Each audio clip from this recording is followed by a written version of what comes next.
Good morning, VeChain family. It's your boy Boomin coming at you with yet another video, guys. Go ahead and do all the things that the algorithm likes. I hope I can earn your subscription and your like today.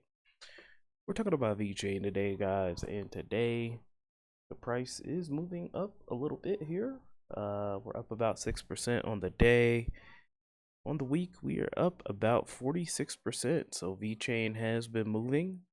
We have been seeing some positive momentum, even getting above 7 cents briefly a couple of days ago. Hopefully we could just break through that, get on our way up to 10 cents, and then it's just a 10x from there, really. I mean, a 10x in a bull run is very, very simple. I mean, for VeChain, we had a 25x last bull run. Literally went from 0 pennies to 25 cents. So if we get another 25x here, 50-cent VeChain, maybe maybe a dollar VeChain, who knows, guys. So we're just gonna keep the faith. We're gonna keep stacking. We're gonna keep staking. We're gonna keep chilling.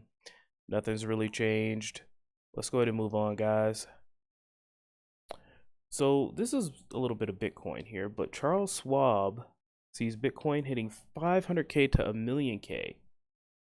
Government adoption, it says, if you don't have at least 10% of Bitcoin in your portfolio, you are falling behind. Now, why is this important? I mean, a $1 million Bitcoin, I believe that's what would that be? $1 million Bitcoin, that would be a $21 trillion market cap if my math is correct.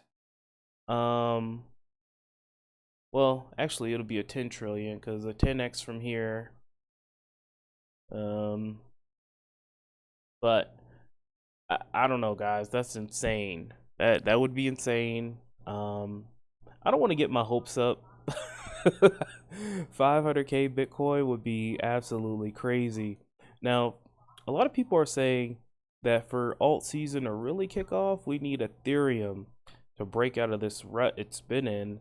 But come to think about it, guys, Ethereum hasn't really been doing too bad. I mean, it's only 18% down from all-time highs. It could get 18% in a day or two. So Ethereum's looking to break out at all-time highs. We could see a $5,000 Ethereum really, really soon. With the way this chart is going, in a couple more weeks, we could definitely see a $5,000 Ethereum, and then all bets are off at that point, guys. I mean, rev up the engines, back up the Brinks truck. It's time to go. Let's take a look at this video.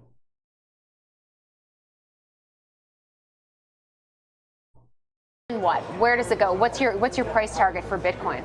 So I think in the short term, we're going to see one of two cases. The first case is we're going to have some sideways action between 110 and downwards to 80, and we'll see some chop. The second scenario, and that will come either in the short term or in the medium term, is once we have the Bitcoin Act, which is currently under consideration, passed, where the U.S. government will be buying Bitcoin into its reserves, as well as other countries and other corporates for their treasury assets as well, we could see a 500K Bitcoin or $1 million Bitcoin. The sky is really the limit here. And why? What would drive it there? So Bitcoin is inherently a scarce asset. You only have 21 million Bitcoins. And the Bitcoin Act, for example, proposes buying 200,000 Bitcoins a year, which would significantly drive up the price as there's a finite supply. And what about use cases? I was talking about this with a guest on a previous show on Trading 360, just in terms of, President-elect Trump has talked about, the one rule of Bitcoin is you don't sell your Bitcoin. Yeah. But do you expect more people to actually start using it in terms of an actual currency? For sure. So I don't think that Bitcoin is inherently the type of currency that you buy a cup of coffee with. There are places where people do that. So for example, El Salvador, which I've written about extensively, they use the Lightning Network for those types of smaller transactions, but you don't necessarily need it for that. That's not the prime use case. The prime use case of Bitcoin is a store of value. So when we think about money, there's usually three characteristics that people ascribe to money, the economists ascribe to money, and that is method of exchange, unit of account, and store of value. So there's thousands of methods of exchange around the world. Every currency around the world is a method of exchange. Unit of account, however, there's only a handful. There's the dollar, there's the euro, there's the yen, and now there's Bitcoin. But when you talk about store of value, none of those things are considered stores of value because of their inflationary properties. So if you're a high net worth individual living in the US, you're not storing your value in a case of cash. You're storing your value in buildings, in businesses, in sports teams, in gold, and now in Bitcoin. So Bitcoin is that similar type of property, it's just digital, which makes it that much easier to move, to sell, to trade, to transfer it across borders. So it's basically it's property but improved. And how much of a portfolio do you think should be allocated to cryptocurrency at this point? And has that changed now that we have a very pro-crypto president coming into office? Absolutely. I think if you don't have at least 10% of your investment account in Bitcoin or Bitcoin-related assets, you're going to fall significantly behind.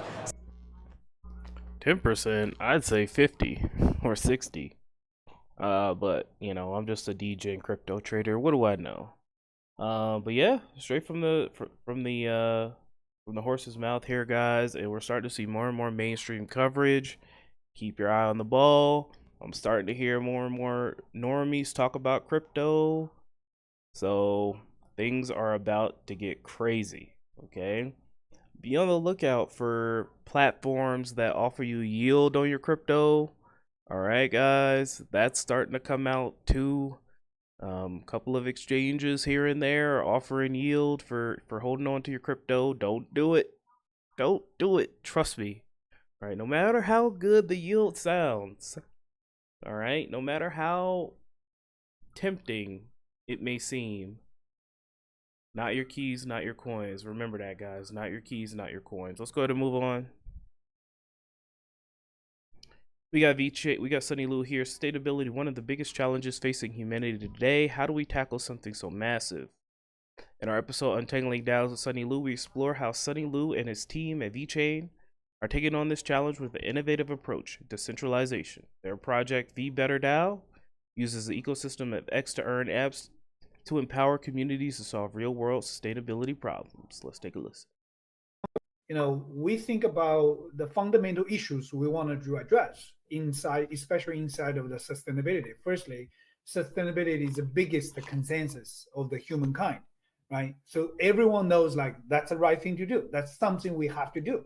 Otherwise, it maybe not us, but our kids, our next generations, gonna suffer whatever from the environmental change or the chaotic social organization, whatever. So we know sustainability is the right thing to do, but we also can see it's quite a decentralized challenge, right? Mm-hmm. So it needs to count on everyone's commitment, everyone's delivery. You know, we think about the fundamental issues we want to address inside.